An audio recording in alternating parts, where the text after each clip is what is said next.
అసెంబ్లీలో అర్ధరాత్రి దాకా పెట్టి రేవంత్ రెడ్డి గారు కేసీఆర్ గారిని తిడుతుంటే దయ్యాలు వేదాలు వాళ్ళు ఇస్తున్నట్టు అనిపించింది నాకైతే.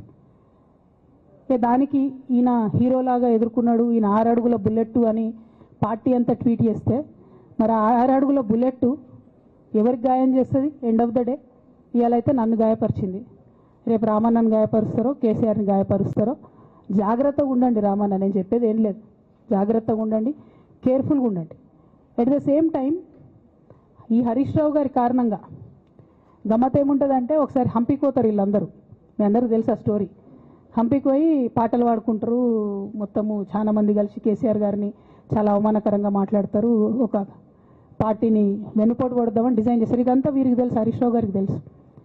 నేను ఆ రోజు సాక్ష్యం ఉన్న హరీష్ అన్న వచ్చి లిటరల్లీ రామన్న చేతులు పట్టుకొని, అరే మామయ్యకి ఎప్పుడు సింక్ ఆర్ సేల్, నేను మామయ్యతోనే ఉంటా అని చెప్పి అక్కడ మాట్లాడుకున్న వాళ్ళందరూ పెద్దసారి దగ్గర అవుట్ చేసిండి. ఆ తర్వాత పర్యవసానంలో ఈటల రాజేంద్ర అన్న బయటికి వెళ్ళడం.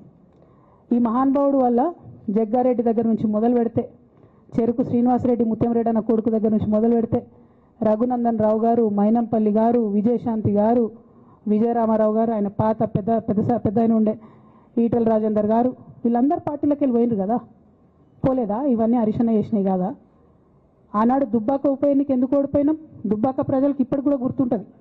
వాళ్ళందరూ ఒకటే మాట చెప్తారు, ఈయన సిద్దిపేటకు తప్ప రూపాయి రానియాడు దుబ్బాకకు, ఈయన వచ్చి ప్రచారం చేసిండు కాబట్టి మేము ఓటేయాలని ఓపెన్గా చెప్పారు ఆనాడు ఎన్నికలలో. దానికి ఏం రాపించుకుంటాడు ఈయన పేపర్లల్లో? ఒంటరి పోరాటం చేసి ఓడిన హరీష్ రావు. అసలు ఓడిపోయింది మీ వల్ల కదా. మీరు మీడియా మేనేజ్మెంట్లో సూపర్ అలా డౌట్ ఏం లేదు. రామన్న యూట్యూబ్లు మేనేజ్ చేసి నా మెయిన్ స్ట్రీమ్ మీడియా మేనేజ్ చేస్తాడు అంతే, అంతకుమించి వేరే ఏం లేదు. నేను రామన్నని రిక్వెస్ట్ చేస్తున్నా, మీరు కూడా ఆ స్కిల్ నేర్చుకోండి అన్న. అట్లనే ఈటల రాజేందర్ గారు ఉప ఎన్నిక దగ్గరుండి హరీష్ అన్న గెలిపిలేదా అండి ఈటల రాజేందర్ని? ఆనాడు పీసీసీ అధ్యక్షుడిగా ఉండి రేవంత్ రెడ్డి గారు ఏమంటారు, కాంగ్రెస్ పార్టీ ఓడిపోతుంది ఇడా అని చెప్పి ఆయన ముందే డిక్లేర్ చేసిండు, ముందే చేతులు ఎత్తేసిండు. హరీష్ అన్న ఆడ పోయి కూర్చొని మరి ఈటల రాజేందర్ అన్నని గెలిపించొచ్చిండు. ఈ బంధం రేవంత్ రెడ్డి గారిది హరీష్ రావు గారిది అప్పటి నుంచి కొనసాగుతుంది, కొత్త బంధం ఏం కాదు ఇది. నేను కేసీఆర్ గారిని పెద్దల్ని రిక్వెస్ట్ చేసేది ఒకటే, ఈయన చేస్తున్న నక్క జిత్తుల్ని దయచేసి గమనించండి. ఇవాళ నేను బయట పోతా కావచ్చు, నాదేముంది, ఉద్యమంలోకి వెళ్ళి వచ్చినా మళ్ళీ ఉద్యమంలోకే పోతా, నాకు భయం ఏముంటుంది, నాకు ఎన్నడూ పదవుల మీద ఆశ లేదు.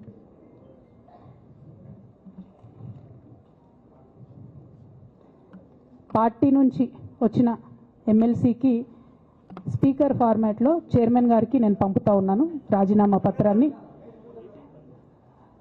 అట్లానే బీఆర్ఎస్ పార్టీ ప్రాథమిక సభ్యత్వానికి కూడా గౌరవ పెద్దలు కేసీఆర్ గారికి రాజీనామాను పంపుతా ఉన్నాను.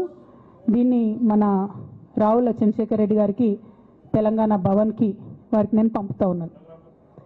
ఎందుకు ఇవి ఇప్పుడే చూపించినా అంటే, పదవుల మీద నాకు ఎప్పుడు ఆశ లేదు. మేము ఉద్యమంలోకి వచ్చింది ఎందుకంటే మా నాన్న ఒక్కరు ఇంత ఒంటరి పోరాటం చేస్తున్నారు, ఎంత వీలైతే అంత ఆయనకు మద్దతు ఇవ్వాలని వచ్చినాం. ఆనాడు మేము ఉద్యమంలోకి వచ్చినప్పుడు పార్టీ అధికారంలోకి వచ్చే ఆస్కారమే లేకుండే, తెలంగాణ వస్తుందో రాదే అనే అనుమానాలు అంతటా ఉండే. మేము ఉద్యమంలో కొట్లాటలో లాఠీ దెబ్బలు తినడం కోసం, జైల్లోకి పోవడం కోసం ఆనాడు వచ్చినాం ఉద్యమంలోకి. అధికారంలోకి వస్తామనుకొని రాలే. రామన్న అయినా నేనైనా కేవలం నాన్న కోసమే వచ్చినాం ఉద్యమంలోకి. అందుకే మా కుటుంబం మీద కుట్ర. ఈ కుట్రను గమనించమనే నేను మా కుటుంబాన్ని కోరుతా ఉన్నా.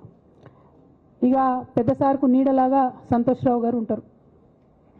ఇక సంతోష్ రావు గారి గురించి 2 నిమిషాలు చెప్తా, అంత పెద్ద సీనున్న మనిషి కాదు కానీ చెప్పాలి. ఎందుకంటే కూరల ఉప్పు ఎట్లుంటుంది ఈయన అట్లా అన్నట్టు, ప్రతి దాంట్లో చెడగొట్టడానికి కొంచెం ఉండాలి కదా, అట్లాంటి వాడు.